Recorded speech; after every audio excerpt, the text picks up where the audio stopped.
Imagine the power of the blast that destroyed this home in Gaza City, the noise, the violence of it. Then listen to the quiet a few hours later. The hush as they dig out gently the body of a 10-year-old boy. His cousin struggles even with the child's scant weight. 10 years old. We retrieved him from under the rubble. He is a little boy who is not guilty of anything. The missile hit him. Praise God. A whole family, 8 people, witnesses say, were killed here. And even among the shock and the grief, the ever-present subject of hunger. The children slept without food last night. Some people went for aid. Some people were getting aid. And some were here and got their destiny. This is our destiny with God.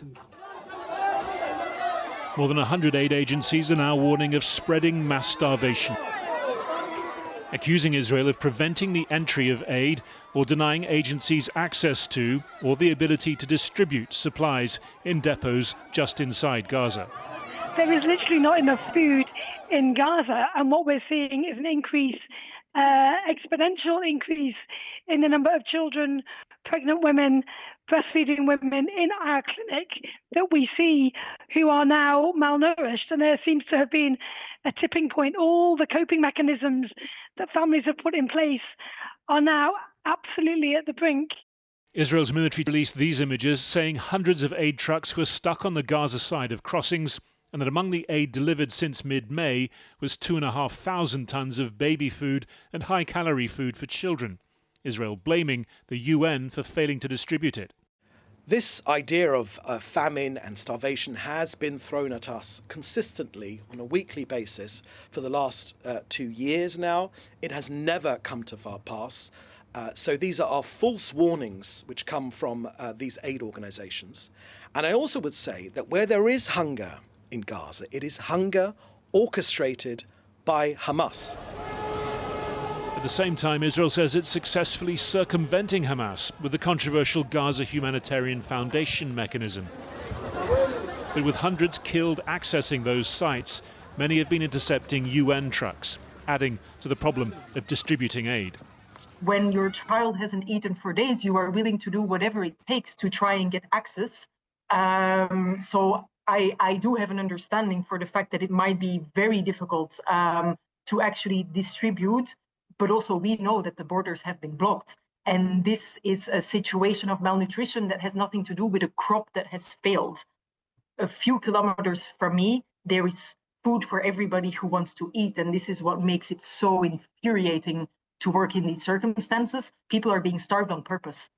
At the UN Security Council today, Palestine's representative challenging member states after this week's joint condemnation of Israel by 28 countries, including Britain. What did you do during this genocide? Not what you said or what you considered doing, but what did you actually do? History will remember us all for the lives we failed to save. But many more lives remain to be saved. Let us not fail them. 50 innocent people remain held hostage. Israel has been working tirelessly to bring them home, but Hamas has rejected each and every offer. For Hamas, the suffering of its own people is their greatest weapon. The longer the misery continues, the longer they can feed it into their propaganda machine. But the hunger driving children to compete for looted aid that pushes ever more into malnutrition is all too real. So too the Israeli bombs that continue every day to kill as talks on a ceasefire remain stalled of all things by arguments over how to distribute aid. Well, let's speak to Sam Rose, who's acting director of UNRWA affairs in Gaza, UNRWA being the UN agency for Palestinian refugees, which is in fact banned by Israel. Sam Rose, there are lots of different UN agencies. Can you help us with these allegations by Israel that it is the UN that is failing to collect hundreds of trucks that have crossed the Kerem Shalom crossing into Gaza but are just sitting there rotting? Yeah, absolutely, Krishnan. I mean, look, nothing gets into Gaza without the say-so of the Israeli authorities. That has been life in Gaza for more than 20 years, as you know. Certainly my organization, UNRWA, we have 6,000 trucks of aid outside of the Gaza Strip. We are not permitted to bring any of those supplies in. Enough food for everyone for 3 months inside Gaza. The distribution mechanisms, the community trust to distribute it safely, as we showed during the ceasefire period, and indeed as we've shown for 75 years uninterrupted inside of the Gaza Strip. I've seen these images of trucks at Kerem Shalom, at the border crossing, on the Palestinian side of the border crossing.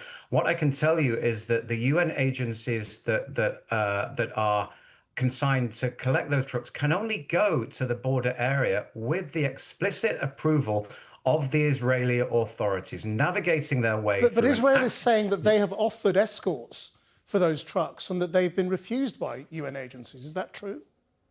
They are bombing central Gaza, where the vast majority of the UN's capacity right now is situated.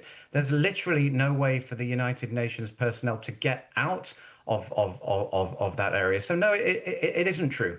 It isn't true at all. Right. So what is the solution to this particular impasse? Because Israel, I mean, you know, it's like two completely diametrically opposite statements of what the truth is. Yeah, look, I think in relation to the truth, the simple answer, as you yourself have also said on this show, is to let international journalists in to tell the story as they see it. The situation in relation to the aid, as was instructed by the International Court of Justice, the highest body in the international legal system, is obligating Israel to let the supplies in.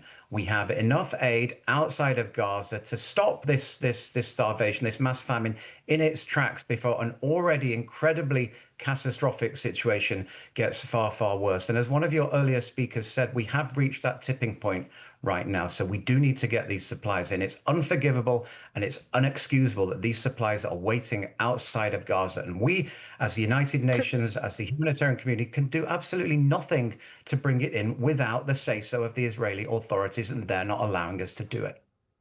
Can you explain any more about this sort of tipping point that people are talking about, whereby there has been shortages of food now for months?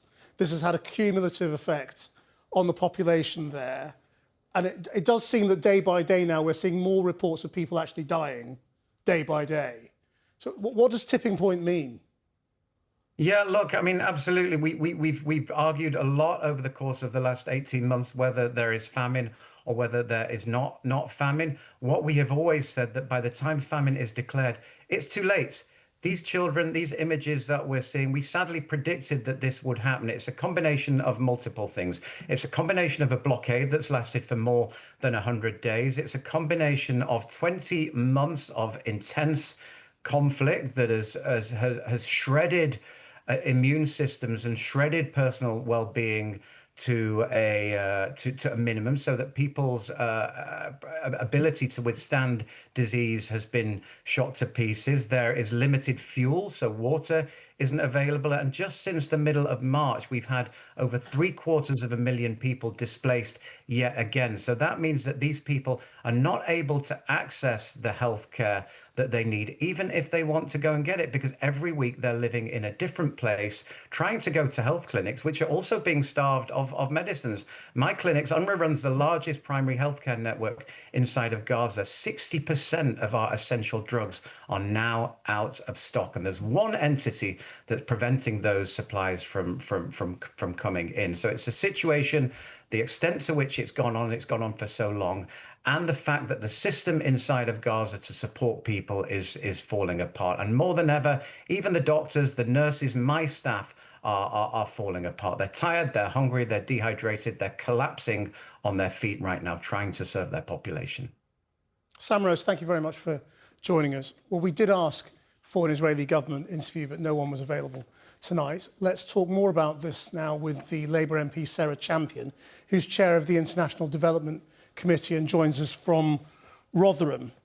In answer to the Palestinian representative at the UN, you know, what did you do?